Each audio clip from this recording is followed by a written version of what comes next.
साईं मियां हाजी फकीरुल्लाह अलवी जेला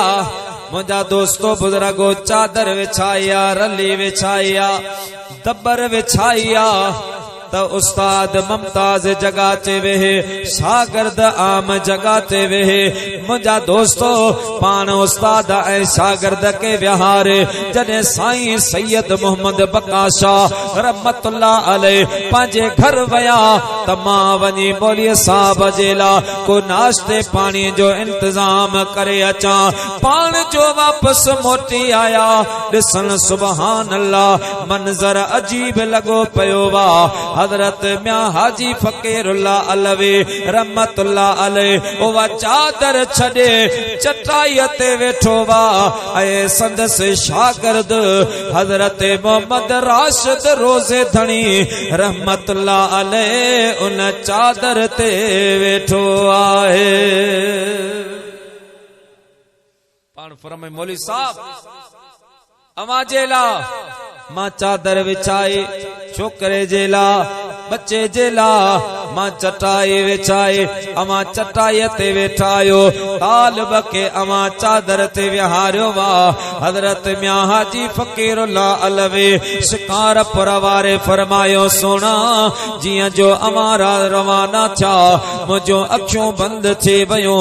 गुनो दगे तारी थी वई उन जे दौरान मुके अल्लाह जे महबूब करीम पांजो दीदार करायो ऐ आमना जे लाल मुखे फरमायो ऐ फकीरुल्लाह अज चादर ता लो अज चटाई ते वे जेको तालिब तो वट पढ़ण आयो वा इनके चादर जे मथा विहार मां मुस्तफा तो के बुधाण चाया तो इन दुनिया में कई ताजवर इंदा कई पगदार इंदा केते बरादरी जी केते सरदारियत जी केजे मथा कौमियत जी पग इंदे पर अज जेको बच्चो तो वट पढ़ण जे ला आयो वा हे वो बच्चो वा जिंजे मथा मां मोहम्मद करीम जे पग अचणी आहे नारे तकबीर नारे रिसाला नारे तहकीक नारे हैदरी नारे पीर उलमाए सुन्नत फरमायो फकीरुल्लाह मोहम्मद राशिद मां मोहम्मद जो पगदार इन जे मथा मुंजी पग ईंदी ऐं अज भी साईं वारन के पगारो सडबो ये जका पग आहे या मुझे महबूब मोहम्मद करीम खां मिलंदी ऐं आऊं तकरीबन जिते भी वेंदो आहियां उते अहले सुन्नत जी अवाम के आऊं बाकायदा दावत ॾींदो आहियां त यार जे वक्त तव्हां के इजाजत ॾे त कॾहिं पीर जे ॻोठ वञी सही मोहम्मद राशिद जी मज़ार पुर अनवार जी भी हाज़िरी ॾेई हाँ उते जॾहिं तूं वेंदा न तुंहिंजी दिल जी कैफियत तब्दील थी ही उहो कामिल पीर आहे संदन हिकिड़ो मुरीद आहे बल्कि पाण जा आया कोन सैयद मोहम्मद बकाशा रहमतुल्लाह अलैह तानू ॾिनो हो भिटाई साहब के तो भिटाई साहब सैलानी हो अवां जेड़ा बलूचिस्तान में भिटाई साहब आयल हिंगला चॾा इतां भी चक्कर हइया सिंध जे त कोने कोने में बल्कि के तो चवंदा साईं लसबेले मुल्तान ताईं भी वियो आहे पर भिटाई साहब घुमंदा हा फिरंदा हा हिकड़े ॾियारे मुंहिंजा दोस्तो मियां हजरत सैयद मोहम्मद बकाशा अब्दुल लतीफ सां मुलाकात कया फरमायो भिटाए हिकड़े जगह ते विहण नथो अचई छा कदे हिन गोठ में कदे हुन गोठ में पान त रुलंदो वती फकीर पुठा डोड़ंदा वतन था फकीर पुठा हलदा रहन था हिकड़े जगह ते पांजो आस्थानो बना अचण वारन के तो जो पतो मालूम हुजे मुझा दोस्तो अब्दुल लतीफ भी अब्दुल लतीफा हजरत मोहम्मद बकाशा दे निहारे पान फरमायूं सैयद तानो भले मां केॾो पर मां ॾिसी रहियो आहियां अल करीब तुंहिंजे घर में हिकिड़ो अहिड़ो बच्चो पैदा थींदो असांजे पुठियां पटड़े फ़कीर आहिनि हुन जे पुठियां लखे फ़कीर हलंदा असांजे पुठियां पटड़े उन जे पुठियां लखे माण्हू हलंदा पोइ सही मोहम्मद राशिद आयो उन जो हिकिड़ो मुरीद आहे असांजे लाड़ जो हज़रत खलीफ़ो महमूद निज़ामानी रहमतुल्लाह अलैह ज़ात जो निज़ामानी ऐं निज़ामानी सिंध जी रईस क़ौम वडेरा जमींदार अमीर घरानो मुझा प्यारा दोस्त बुजुर्गो पर हजरत खलीफो महमूद निज़ामानी रहमतुल्लाह अलैह वनी हजरत सैयद मोहम्मद राशिद रोज़ी धणीअ जी खिदमत में रहियो वा बेटा गोट फरमायो त कुतो थी गुज़ार वनी दर दोस्त जे कन वठी न तब कुछ यकीन की पर कुचानी पार पो सुबुह वीदा शिकार मन वठी नियल पान से अल्लाह वारे का फैज वठनो तो फकीर थी मोहम्मद राशिद रोज़ी धणी जे खानदान में अल्लाह जो कामिल वली जिन जो नालो सैयद हिज़्बुल्लाह शाह राशिद उन जो हिकिड़ो मुरीद हो उनके के रिश्तो कोन थे ॾिनो जेके चवे सो रिश्ते का इनकार करे छॾियो आखिर हली हली दुआऊं तावीज़ धागा कराए वञी उन जो आस्ते वास्ते किथां कम थियो तो जो शादी थीस दिल जे तमन्ना हुई त मां पंहिंजे मुर्शिद के दावत ॾियां मुंहिंजो निकाह मुर्शिद पढ़ाए ओ मुंहिंजा दोस्तो पंहिंजे गोठा निकतो आ शादीअ जा ॾींहं मुक़रर थिया गोठा निकतो आ दोस्तनि यारनि के दावतूं ॾींदो ॾींदो मुर्शिद जे गोठ हज़रत साईं सैयद हिज़्बुल्लाह शाह वटि पहुतो आ अचे दावत पेश कया सोना इहो 2 ॾींहनि खां बाद में मुंहिंजे शादी आ दिल भर निकाह तो मुर्शिद के पढ़ाणो आहे साईं फरमायो खलीफा तोरे निकाह के छॾ तू वञ दहली में 11 शरीफ जा मुरीदन वटि पैसा पियान उहे खणी त पोइ तुंहिंजे निकाह के ॾिसो ओ मुंहिंजा प्यारा दोस्तो किथे खैरपुर किथे दहली पैदल निकतो आ या घोड़े ते निकतो आ मुंहिंजा दोस्तो बुजुर्गो दिल में सोचई यार शादी कुर्बान मुर्शिद नाराज नचे निकरे पयो आ ओ मुंहिंजा दोस्तो बुजुर्गो वञी दहलीअ में पहुतो आ उतां खां 11 शरीफ जा पैसा खया ऐं उन्हनि मुरीदनि बटड़े पैसा भी ॾिना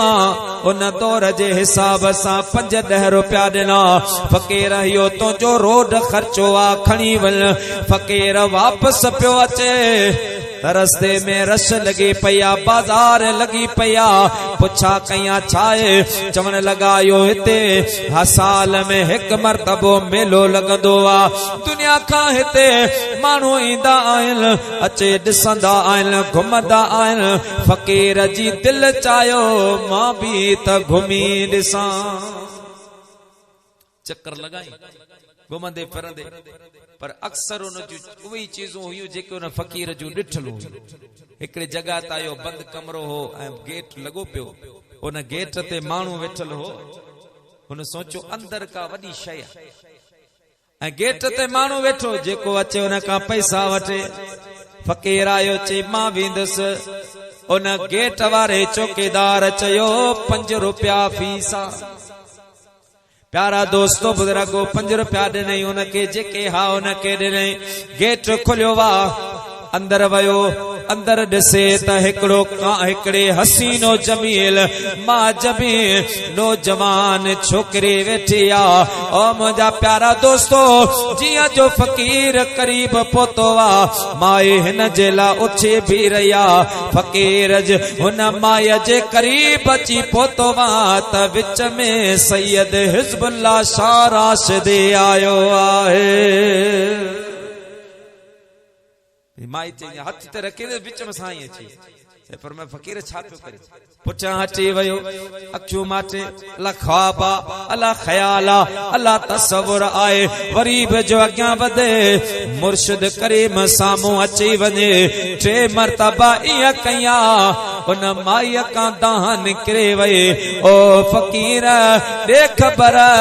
इहो कामिल केरा जेको तुंहिंजे मुंहिंजे विच में हायला फकीर चयो माई साबा इहो मुंहिंजो कामिल मुर्शिद सैयद हिज़्बुल्लाह शाह राशिद आ जेको बार बार साम्हूं अचे पियो माई चवण लगी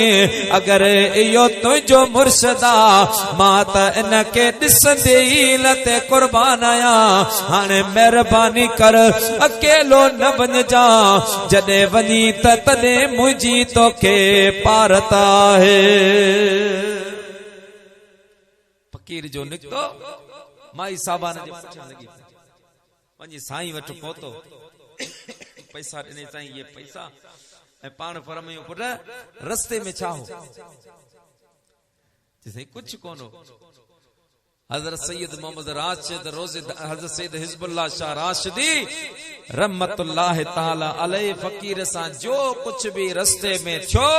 मुंहिंजा दोस्तों बयान करे ॿुधाया पर सीने सां फकीर अकेला थिया ऐं फरमायो फकीर मुरीद हुजन त तो जहिड़ा अॼु तुंहिंजे शादीअ जो ॾिहाड़ो हो तो पंहिंजे शादी कुर्बान करे मां मुर्शिद कामिल जे गाल के हुक्म के अहमियत ॾिनी आ तूं दिल्ली वियो आ अल्लाह पाक तोखे सलामत रखे साईं जो दुआ ॾिनी आ इस ताईं हुआ माई भी पुठा डोड़ंदे डोड़ंदे अची साईं हिज़्बुल्लाह शाह वटि पहुती आ अर्ज़ कन लगे सोना मां भी तुंहिंजे हथ ते तौबा कयां थी बैयत करियां थी महिरबानी कर नौजवान रवानो न कजां पेरी मूसा निकाह कराए जा ओ सैयद हिज़्बुल्लाह शाह राशिदी रहमतुल्लाह अलैह भी मुंहिंजा प्यारा दोस्तों बुजुर्गो हिन खानदान जो चश्मो चरागा हिन खानदान जो मुंहिंजा प्यारा दोस्तों बुजुर्गो गुल्ला वो हजरत मोहम्मद राशिद रोज़ी धनी रहमतुल्लाह अलैह जंहिंजे फैज़ मां हज़ार हाफ़िज़ावर छा मुंहिंजा प्यारा दोस्तों खलीफ़ो महमूद निज़ामानी रहमतुल्लाह अलैह भी पंहिंजो जाहो जमाल छॾे साईं मोहम्मद राशिद जी खिदमत में आयो वो खिदमत करे करे तेरे पान उन मकाम ते पहुता वो साईं उन जी दस्तार बंदी कराई जे मदरसे में शागिर्द पढ़ंदो वा उन जो दौरे हदीस जॾहिं मुकम्मल थींदो आ जॾहिं मौलवी बनबो आ आलिम थींदो आ तो उस्ताद उन जी दस्तार बंदी कराईंदा ऐं अहिड़ी तरह हाने तो वो चीज कोन रही आ पर अगूणे जमाने में मुर्शिद कामिल पंहिंजे मुरीदन के इं पढ़ाईंदा हा इं समझाईंदा हा जीअं हिकिड़ो उस्ताद पंहिंजे तालिब इल्म के समझाईंदो पंहिंजे शागिर्द के समझाईंदो आ पोइ इहे इश्क जो मंज़िलों तय कराईंदो आ इहे मुंहिंजा दोस्तो बुजुर्गो राज इसरार कामिल पीर समझाईंदो आ पोइ जॾहिं उहो मुरीद अकमल थींदो आ उन खां बाद में उहो बुजुर्ग उन जी दस्तार बंदी कराईंदो मुंहिंजा प्यारा खलीफ़ो महमूद निज़ामानी रहमतुल्लाह अलैह जॾहिं सही मोहम्मद राशिद खां उहे मुंहिंजा दोस्तो बुजुर्गो तरीक़त जा असबाक पोरा पढ़े दस्तार करे पंहिंजे ॻोठ आया माण्हुनि ताना ॾिना त महमूद तोखे हेॾा पंहिंजे लाड़ में को वली कामिल नज़र कोन आयो वञी तो पीर जे ॻोठ में मोहम्मद राशिद जी बैयत कई आहे मुंहिंजा प्यारा दोस्तो बुजुर्गो पाण फरमा लगा अदा ताना मूंखे न ॾियो तुलका मुखे न ॾियो मेणा मुखे न ॾियो अल्लाह जो कसम आ मुर्शिद जे दर तां उहो मिलियो वा जो अवां मां कंहिं वटि उहा नेमत नाहे छा मिलियो थई पाण फरमायूं अचो पाण उन के वटे हिकड़े वेंदड़ नालीअ ते आया मुंहिंजा दोस्तो उन ते नार लगल आ नार जे ज़रिए अॼोके दौर में मशीन ज़रिए पानी निकरंदो आ अॻूणे दौर में खूंवर हूंदा हा उन्हनि मां नार जे ज़रिए पानी निकरंदो हो लोटन जे ज़रिए पानी निकरंदो हो उन नालीअ ते नार लगो पियो वा हज़रत खलीफो महमूद निज़ामानी उन नार जे पासे में अची बीठो वा उन पानी मां हिकड़ो बुक भरे उन ते फरमायो आ अल्लाहु अल्लाहु इया चई करे सही खलीफे महमूद निज़ामानी उन पानी के जिया जो नालीअ में फिटो कयो वा त मुंहिंजा दोस्तो उन नालीअ वारे पानी में वजद तारे थे वई आहे उन पानी जे कतरे कतरे मां अल्लाह पाक जे जिक्र जो आवाज अचण लगो रब पाक जे तस्बीह तालील जो आवाज अचण लगो मुंहिंजा प्यारा दोस्तो वो पानी जे जमीन में पयो पे जे खेत में पयो पे जे गाह का गुजरो पे उन गाह मां बे अल्लाह जे जिक्र जो आवाज अची रहियो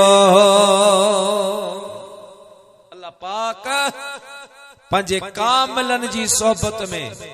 वो मकाम रखियो वा वो मर्तबो रखियो वा जो अदना उन्हनि वटि ईंदो आहे आला बनजी वेंदो आहे गुनाहगार ईंदो आ नेकोकार बनजी वेंदो आ मुंहिंजा दोस्त बुजुर्गो बदबख्त ईंदो आहे नेको वक्त बनजी वेंदो आहे तॾहिं के अल्लाह वारे फरमायो त यक ज़माना सोहबते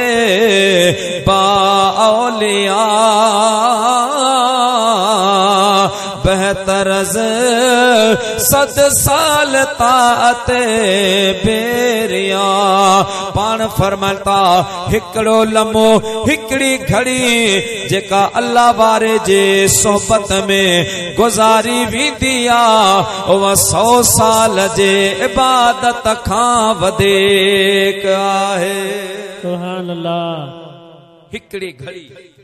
चंद लम्हा के अल्लाह वारे जी सोहबत में रहजे दोस्तो नाराज न थी जो लेकिन दुख इहो तो थिए अगे फैज़ वठण जो जो तरीक़ो हूंदो न माण्हू मुरीद हिकड़े जो हूंदा हा पर सोहबत सब कंहिंजी इख्तियार कंदा हा मुरीद कंहिंजो भी हुजे पर सोहबत सब कंहिंजी में वेंदा हा हाणे अॼुकल्ह जे दौर में उहा शइ ख़त्म थी वई हिकड़ो माण्हू जे पीर जो मुरीद आ बस उन पीर जे मुरीद जो उन पीर जे जलसे में वेंदो उन पीर जो जेको मौलवी मुरीद हूंदो उन खे ॿुधंदो उन जे जलसन में वेंदो जेकॾहिं उन खां अलावा कंहिं ॿियो पीर आयो या ॿिए पीर जो मुरीद आयो वो भले आलिम भी हुजे पर हो मुरीद उन खे उन सां हथ मिलाइण भी पसंद कोन कंदो उन सां वेहण भी पसंद कोन कंदो हालांकि इहो मुंहिंजा दोस्त बुजुर्गो सरासर ग़लत तरीक़ो आहे हुअण ईअं खपे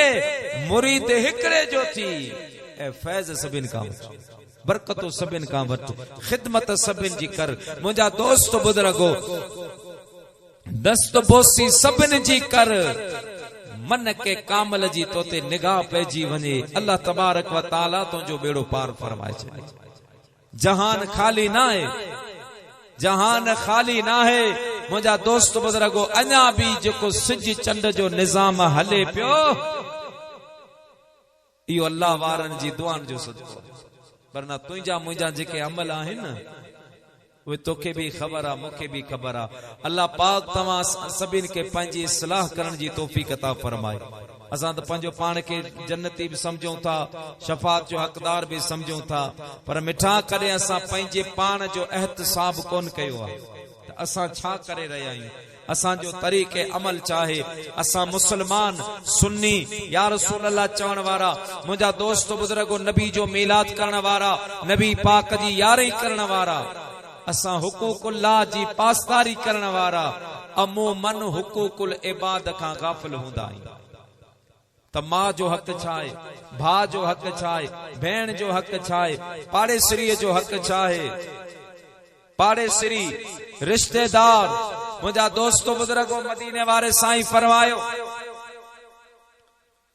त नमाजी हुजे, रोजेदार हुजे, हाजी साहब हुजे, सोम सलात जो पाबंद हुजे, पर जे कदे उन खां उन जी शरारत जे करे पाड़े वारो परेशान आहे, अल्लाह जो महबूब तो फरमाए जन्नत त पंहिंजी जा उनखे जन्नत जी खुशबू नसीब कोन थी।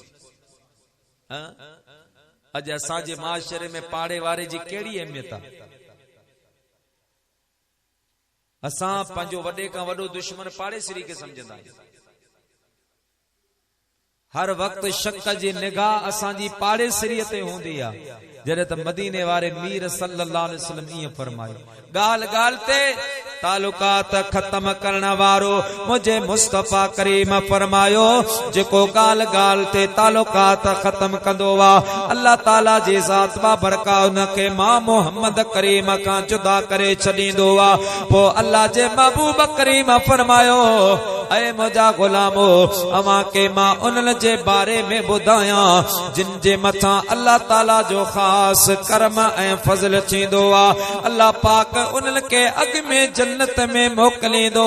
असहाबन अर्ज़ कयो, जी हां या रसूल अल्लाह, या हबीब अल्लाह, ॿुधायो। पाण करीमन फरमायो, ब मुस्लमान पाण में नाराज़ हुजनि, दुनियावी उन्हनि जी नाराज़गी हुजे, दुनियावी मक़ासद ते नाराज़ थिया हुजनि, पोइ उहे पंहिंजा बाहमी इख्तिलाफ़ात भुलाए उन्हनि मां जेको भी पहल करे, अगराई करे, पंहिंजे मुस्लमान भाव खे परचाईंदो वा,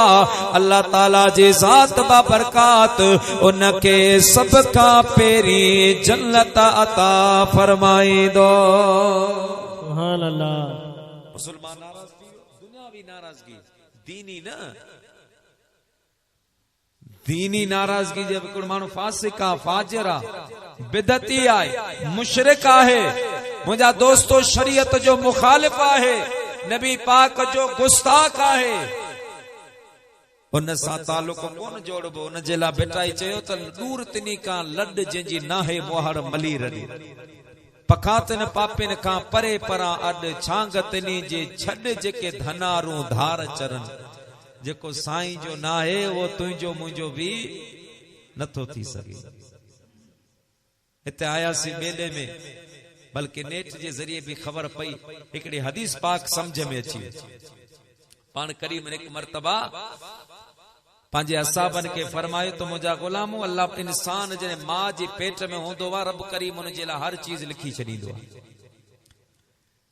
जिंदगी, मौत, दुख, सुख, रोज़ी, रिज़्क, हत्ता के जन्नती जहन्नमी भी मां जे पेट में लिखजी वेंदो। मिशका शरीफ जी हदीस। असहाबन अर्ज़ कयो, गालिबन सैयदना अमीर उमर ही अर्ज़ कयो त या रसूल अल्लाह,